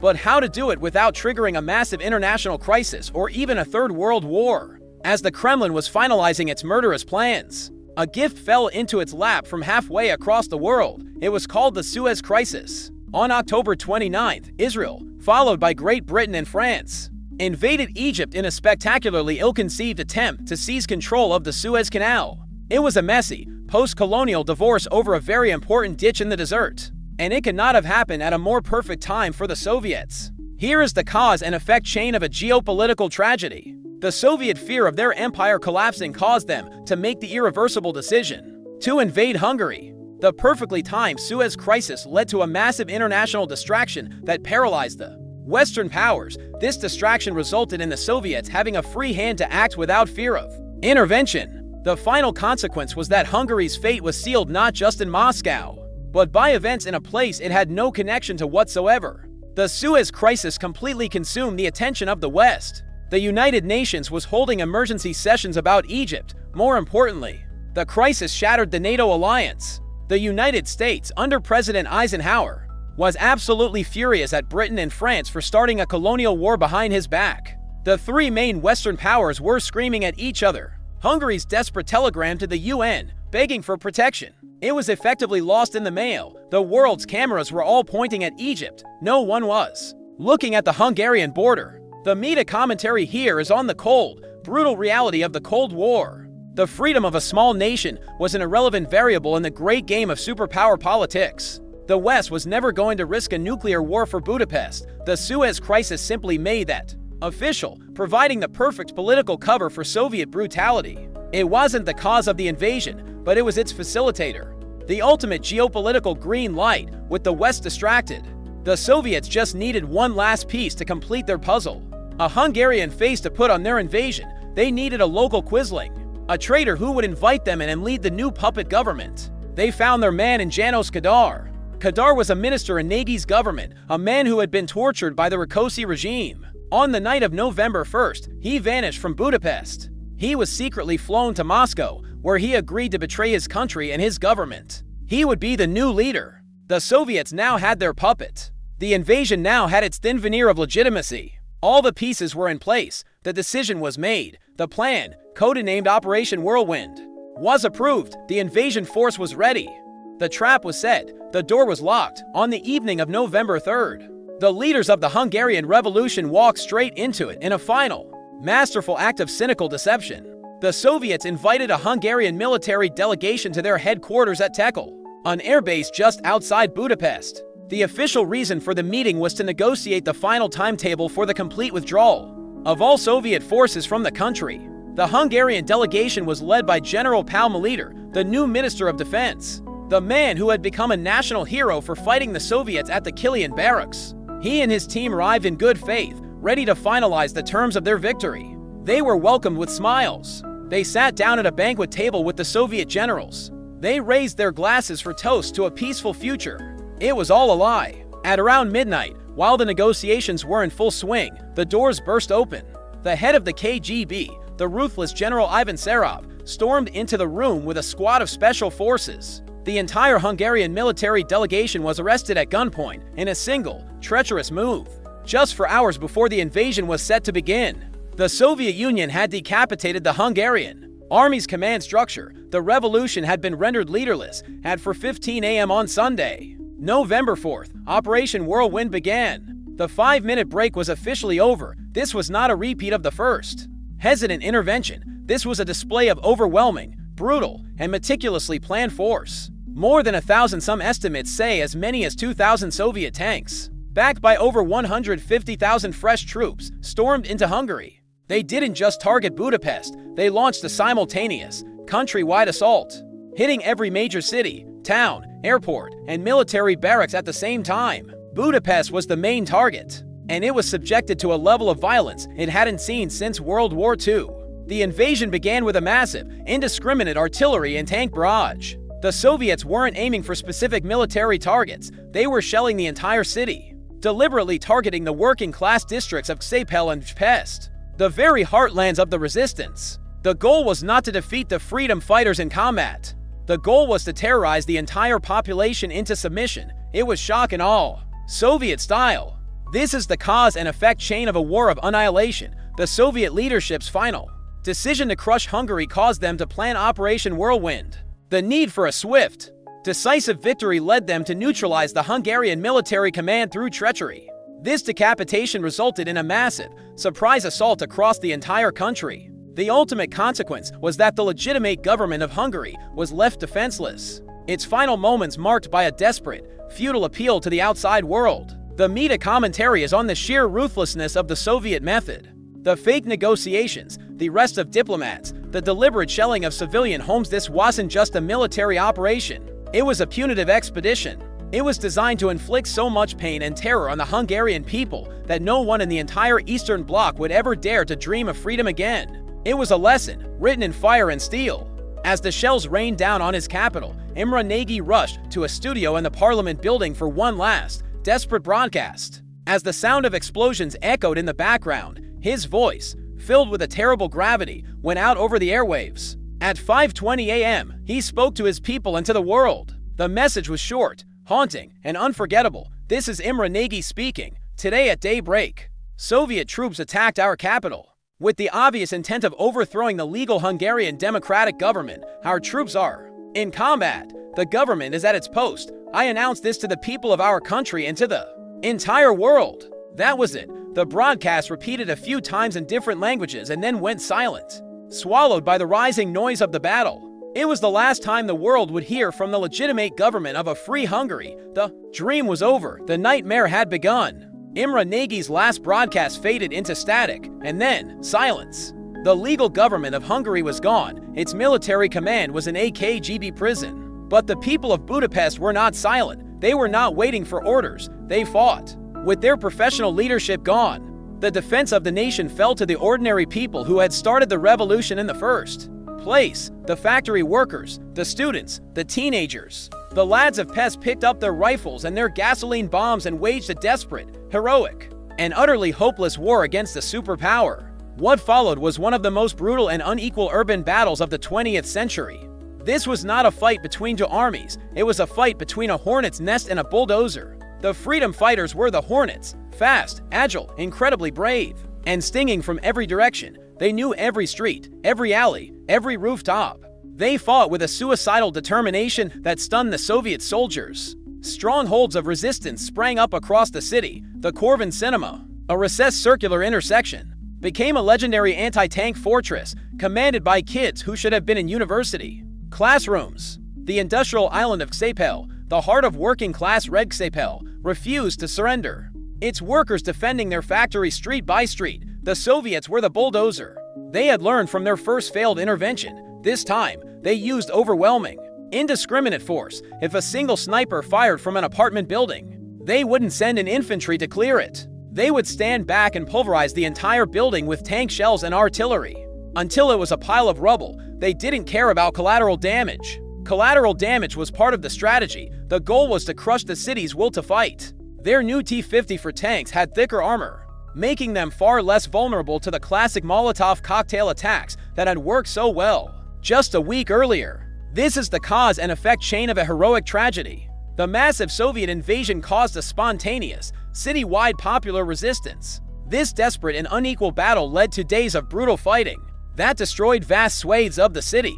The Soviets' methodical use of overwhelming firepower resulted in the gradual, inevitable crushing of all resistance strongholds. The ultimate consequence was a complete military defeat for the revolution, but the creation of a national legend of sacrifice that would define Hungary for generations. As the battle raged, the last free radio stations sent out a stream of increasingly desperate and heartbreaking appeals to the outside world. These were the voices of a nation being murdered.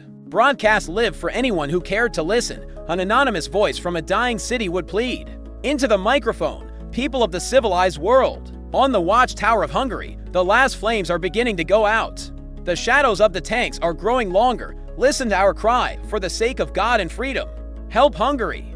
The meta commentary is on the terrible question of why you fight a battle you know you cannot win. After the first day or two, it was brutally clear to the fighters on the street that no help was coming from the West. They knew they were doomed, and yet they fought on. They fought for honor. They fought to make their conquerors pay for every single street in blood. They fought so that the world could not look away and pretend it didn't happen. They weren't fighting for victory anymore. They were fighting for history. By November 10th, it was mostly over. The last major strongholds were overrun. The Hornets' nest had been systematically destroyed. The free radio stations fell silent one by one, their final broadcasts often cut short by the sound of an explosion. The ferocious noise of battle began to fade, replaced by a grim and deathly quiet. The bulldozer had won. The city was broken and bleeding. The Hungarian Revolution was over. Help us, for the sake of God and freedom. Help. The last desperate radio pleas from the dying revolution echoed across Europe, and the West heard them. It listened with a mixture of horror, admiration, and sympathy, and then with a great, collective sigh of regret. It did absolutely nothing. The West's response to the slaughter in Hungary came into distinct forms, very strong words, and very complete in action. It was the geopolitical equivalent of seeing a person being mauled by a bear and sending them a strongly worded email about it. The words were magnificent. President Eisenhower went on television and praised the courageous Hungarians. John Foster Dulles, his Secretary of State, condemned the brutal and godless Soviet Union. In the United Nations, a flurry of emergency sessions was held. Resolution after resolution was passed, condemning the Soviet aggression and demanding an immediate withdrawal of troops. It was a spectacular performance of moral outrage. The Soviets, of course, used their veto power in the Security Council, treating the resolutions like junk mail. The whole exercise was a loud, dramatic, and utterly meaningless piece of diplomatic theater. This brings us to the most controversial part of the story: Radio Free Europe. For years, the CIA-funded station had been a beacon of hope for people living behind the Iron Curtain. Its broadcasts were a constant message of defiance, a promise that the West had not forgotten them. During the revolution, its rhetoric was dialed up to 11. It praised the freedom fighters, broadcast their messages, and assured them that the cause of freedom is the cause of all free peoples. Many Hungarians, fighting for their lives in the streets, heard these messages not as moral support, but as a coded promise. They believed that military help was on its way. They were tragically mistaken. Here is the cause and effect chain of a great betrayal. The desperate pleas from Budapest caused a wave of public sympathy and official condemnation in the West. This rhetoric, especially from Radio Free Europe, led to a false hope among the revolutionaries that military aid was coming. However, the West's overriding fear of triggering a nuclear war with the Soviet Union resulted in a firm, unshakable policy of non-intervention. The crushing consequence was that the Hungarians were left completely alone to be slaughtered, feeling abandoned and betrayed by the very nations whose values they were fighting and dying for. Because behind all the tough talk, the reality was brutally simple. The United States and its allies were never, ever going to send troops to Hungary. First and foremost was the fear of nuclear war. Eisenhower was a general who had seen the horrors of a world war up close. He was not about to start a third one, a nuclear one, over a country that was, by all geopolitical logic, firmly in the Soviet Union's backyard. The unwritten rules of the Cold War were clear. You could mess with the other guy as proxies in places like Korea or Vietnam, but you did not challenge them directly in their established sphere of influence. And since the Yalta Conference at the end of World War II, Hungary had been on the Soviet side of the line. The meta commentary here is on the cynical hypocrisy at the heart of the Cold War. The West built its entire identity on being the champion of freedom and democracy. But Hungary 1956 exposed the fine print on that contract, offer valid only in areas where enforcement does not risk direct conflict with the Soviet Union. It was a brutal lesson for every nation under Soviet rule. America would cheer for your freedom. It would celebrate your courage. It would mourn your death. But it would not fire a single shot to save you. And of course, let's not forget the Suez Crisis. While Budapest was burning, the Western alliance was a dysfunctional mess, with America screaming at Britain and France over their Egyptian adventure. The world's attention was divided. The West's political capital was spent. It was the perfect storm, the perfect excuse for inaction. So, the brave words continued. The protests were held outside Soviet embassies, and Western communist parties saw their memberships collapse in disgust. But the tanks in Budapest kept rolling. The West had sent its thoughts and prayers. And then it changed the channel. So, the West sent its condolences and turned back to its own problems. And Hungary was left alone in the dark with the bear. The fight was astonishing. It was heroic. It was the stuff of legends. But the outcome, once the second invasion began, was never, ever in doubt. Despite the incredible bravery of the freedom fighters, the revolution was brutally, methodically, and completely crushed by the sheer, overwhelming weight of the Soviet military machine. The unsubscribe request was officially denied. The main battle for Budapest was over by November 10th, but the country didn't just fall silent and surrender. For weeks afterward, the last embers of the revolution refused to be extinguished. The powerful workers' councils, especially on Sapel Island, organized strikes and continued a campaign of passive resistance. Pockets of fighters held out in the hills and industrial districts, waging a desperate guerrilla campaign. But it was a hopeless cause. The Red Army began the grim, systematic process of pacification, hunting down the last remnants of resistance with a cold and brutal efficiency. When the dust finally settled and the guns fell silent, it was time to count the cost. The butcher's bill for Hungary's 12 days of freedom was staggering. Over 2,500 Hungarians were killed in the fighting, the vast majority of them civilians and young freedom fighters in the streets of Budapest. Another 20,000 were wounded. Think about that. Most of the dead were under 30. The Soviets didn't just crush an uprising. They executed a generation. The physical scars on the capital were immense. Entire city blocks had been reduced to rubble. For decades afterward, the grand old buildings of Budapest would bear the pockmarks of Soviet bullets, a permanent, silent reminder of what had happened. This is the cause and effect chain of a foregone conclusion. The overwhelming military superiority of the Soviet Union caused the inevitable defeat of the Hungarian fighters. This brutal suppression led to a horrific number of casualties and the widespread destruction of the capital. The direct result was the complete and total military and political defeat of the revolution. The final consequence was the successful reimposition of Soviet control, confirming to the entire Eastern Bloc that any attempt to leave the prison would be met with catastrophic violence. The Soviets won, but they paid a price too. Around 700 Red Army soldiers were killed, and thousands more were wounded. This number, which they tried to hide for years, is a testament to the sheer ferocity of the Hungarian resistance. This was no easy police action. The Hornets had inflicted a great deal of pain on the bulldozer. The meta commentary here is on the nature of a Soviet victory.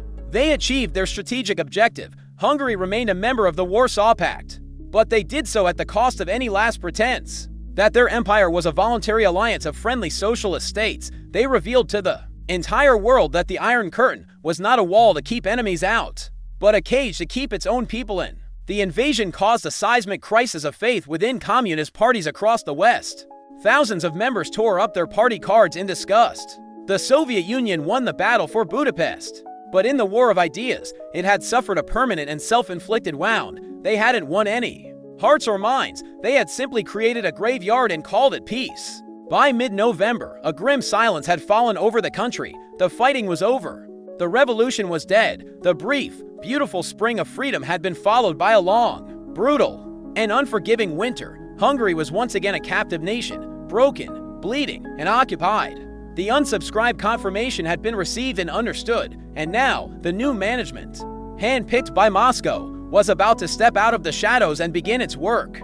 The fires in Budapest were out. The revolution was dead. The country was broken, silent, and occupied, and now it was time to meet the new manager. While the final battles were still raging on November 4th, a new government was announced to the Hungarian people. It was called the Hungarian Revolutionary Worker Peasant Government, a name so comically generic and full of communist buzzwords. It could only have been invented in Moscow, and its leader was none other than Janos Kadar. Kadar, the man who had been a minister in Imre Nagy's revolutionary government, the man who had vanished on November 1st, now reappeared as the hand-picked leader of the counter-revolution. He didn't return to his country as a triumphant leader. He was flown in on a Soviet military plane, a piece of political luggage arriving with the invading army. His first official act was to get on a Soviet-controlled radio station and retroactively request the assistance of the Soviet Union to help crush the fascist, counter-revolutionary gangs that were supposedly terrorizing the country. This is the cause and effect chain of a puppet's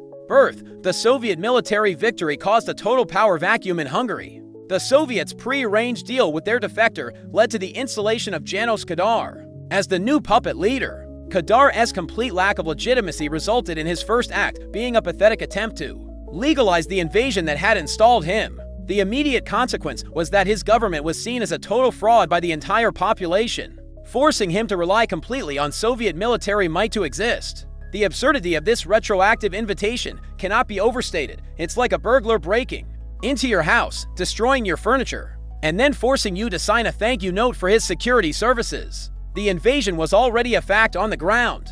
Kadar's announcement was a piece of pathetic political theater, designed to give the Soviets the thinnest possible legal cover for their war crimes. The meta commentary here is on the standard operating procedure for installing a puppet regime. Step 1. Invade the country. Step 2. Find a local, ambitious traitor. Step 3. Have that traitor announce he has invited you in to save the nation from itself.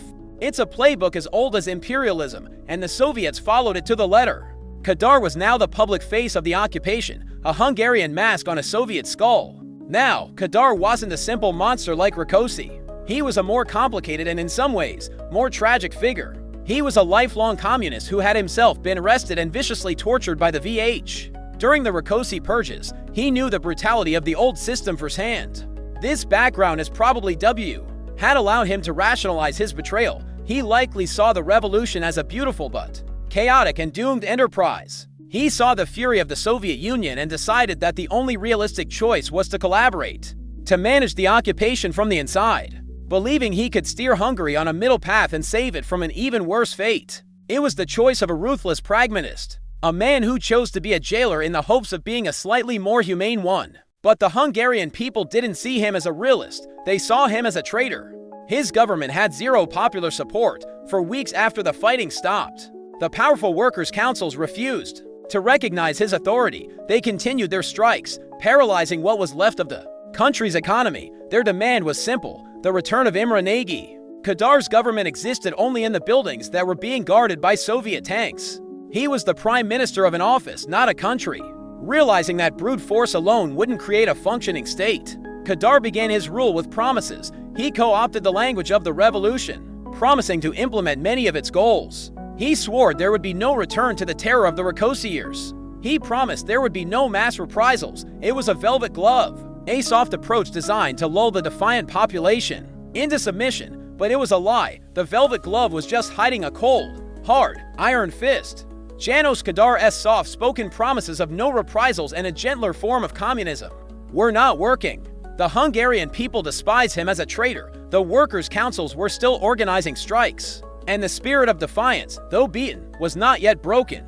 Kádár and his Soviet masters realized that you cannot politely request a conquered nation to cooperate with its conquerors. You have to force it. So, Kádár took off the velvet glove. Underneath, as everyone had secretly feared, was a mailed iron fist. The period of payback had begun. First on the agenda was a bit of corporate rebranding. The most hated organization in the country, the VH Secret Police, was officially disbanded. This was a major symbolic concession to the revolution. In its place, Kádár created a new political police force. This new force was, of course, staffed by the exact same thugs, torturers, and murderers from the old VH. It was a cynical shell game, a new name for the same old terror. With their new business cards printed, the secret police got back to work. What followed was a wave of brutal, systematic repression. The goal was simple: to physically and psychologically annihilate the generation that had made the revolution, and to terrorize the rest of the population into a state of permanent, fearful submission.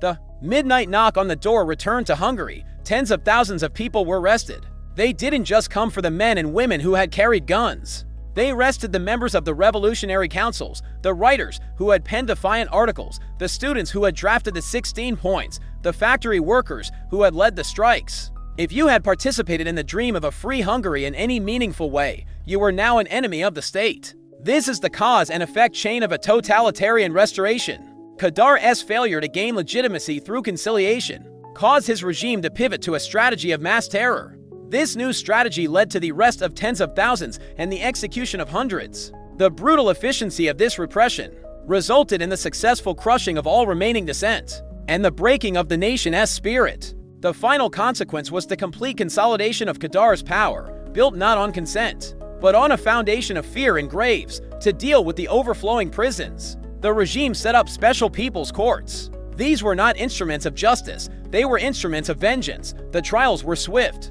The evidence was often fabricated, and the verdicts were decided in advance. Hundreds of people were sentenced to death. Many of them were the young heroes of the street, fighting like the leaders of the Corvin Passage stronghold. One of the most famous and tragic cases was that of Ilona Toth, a 24-year-old medical student who had heroically tended to the wounded during the siege of Budapest. The state accused her of murder, subjected her to a show trial, and executed her to make an example of the intellectual women of the revolution. The meta commentary is on the grim, predictable playbook of post-revolution terror. A new puppet regime must always prove its loyalty to its masters. Kádár, the man who had been tortured by Rákosi, was now presiding over a system of terror that was just as vicious, if more targeted. This was the price of his realism. This was the dirty work required by the bargain he had struck in Moscow.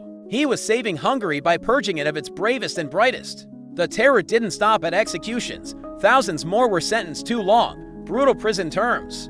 The old internment camps, the Hungarian gulags, were reopened, and in a particularly cruel move, thousands of young men were rounded up, often at random, packed into cattle cars, and deported to the Soviet Union. Many of them were never heard from again. It was a clear and terrifying message to every family in Hungary: even if you survive, we can make your children disappear. By 1958, the job was done. The strikes were over. The prisons were full. The last flickers of defiance had been extinguished. A cold, suffocating fear settled over the country. The payback had been brutal, and it had been effective. The spirit of '56 was dead, or so it seemed, but there was one last, very important score to settle.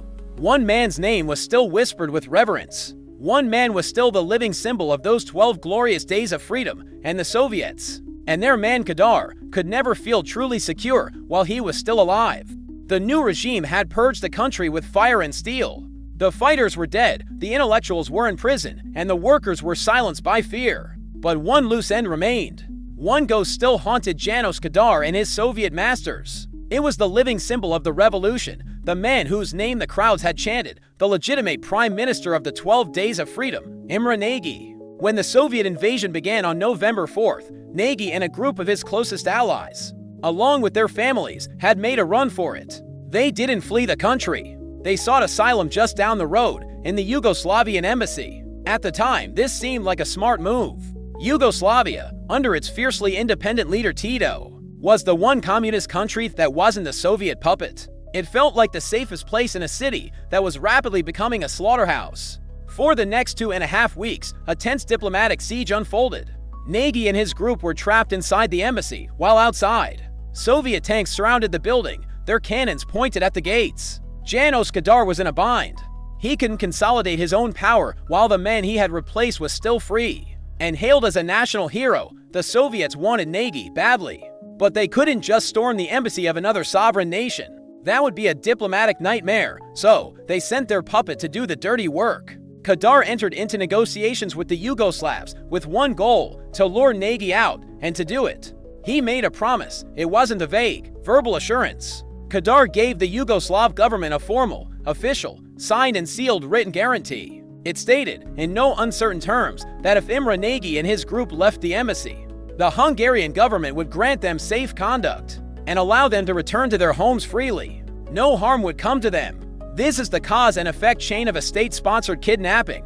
The Soviet obsession with capturing Nagy caused them to order Kadar to negotiate his surrender. Kadar's written promise of safe passage led the Yugoslavs and Nagy to trust him and leave the embassy. The Soviets' complete and utter contempt for this promise resulted in Nagy's immediate abduction by the KGB. The ultimate consequence was the successful neutralization of the revolution's symbolic leader through a brazen act of betrayal. On November 22nd, trusting the written word of the head of the Hungarian government, Nagy and his companions boarded a bus outside the embassy.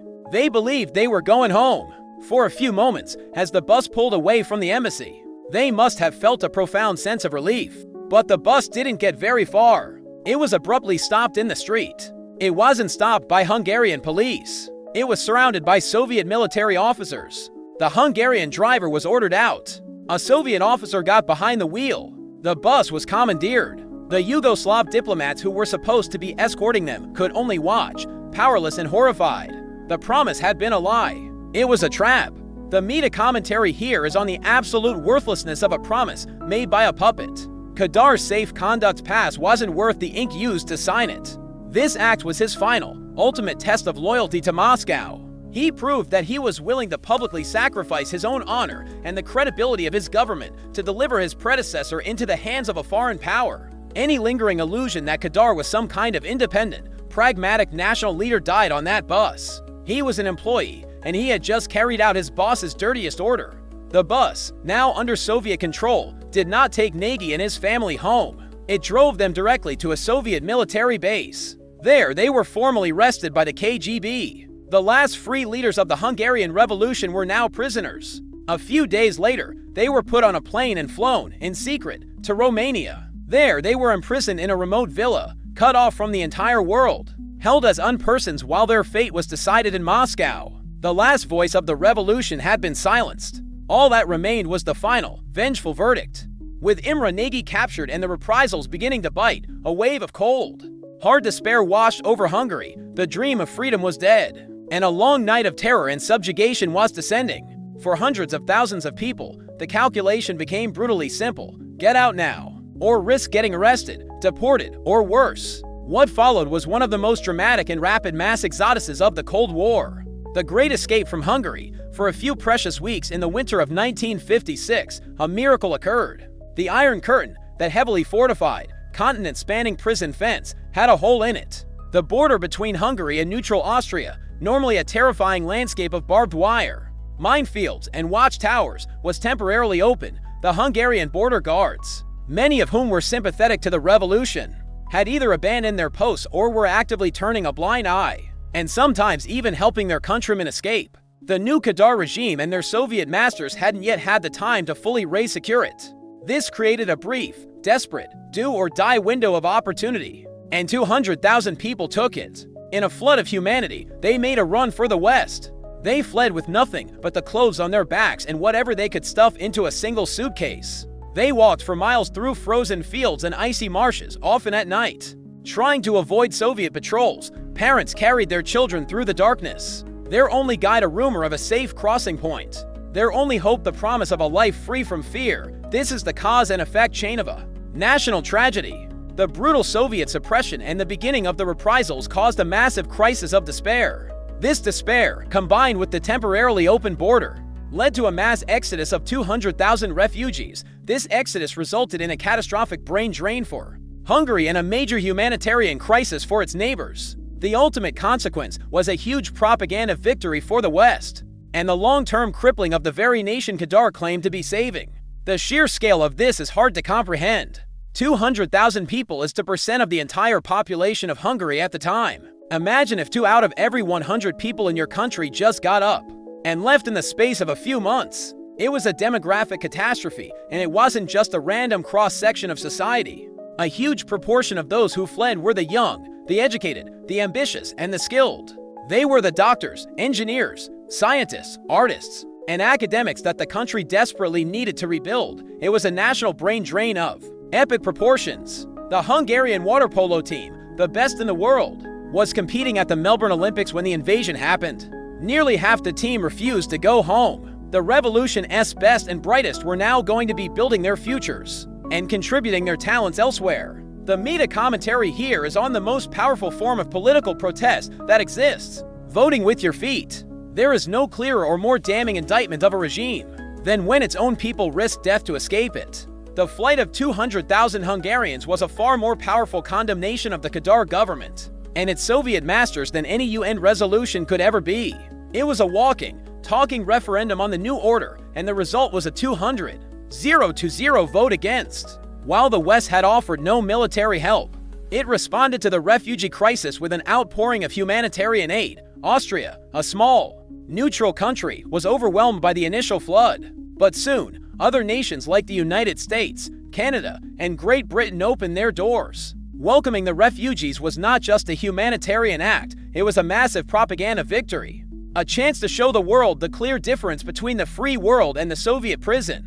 But the window was closing fast. By early 1957, Kadar's new security forces, backed by the Soviets, had brutally re-secured the border. The barbed wire was re-strung, the minefields were re-laid, and the watchtowers were re-manned, with orders to shoot to kill. The Iron Curtain slammed shut once more. For the 98% of the population left behind, the prison was now sealed. There was no way out. The borders were sealed, the prisons were full, the nation was silent and terrified. The Kadar regime, propped up by Soviet steel, was in control. All that was left was to deal with the ghosts. And the most important ghost of all was Imre Nagy. For over a year, Nagy and his colleagues were held as secret prisoners in Romania. Then, in 1958, they were brought back to Budapest to face their final, preordained punishment. They were subjected to a secret trial, closed to the public, closed to the world. The charges were a farce, treason, and organizing the overthrow of the democratic state order. It was a show trial without an audience, a final act of bureaucratic vengeance. The verdict, of course, was never in doubt. Imre Nagy, the hero General Palma leader, and 2 of their associates were found guilty and sentenced to death. Nagy, defiant to the very end, refused to beg for mercy from the court he considered illegitimate. He maintained that he had always acted as a true Hungarian patriot. On June 16, 1958, they were executed.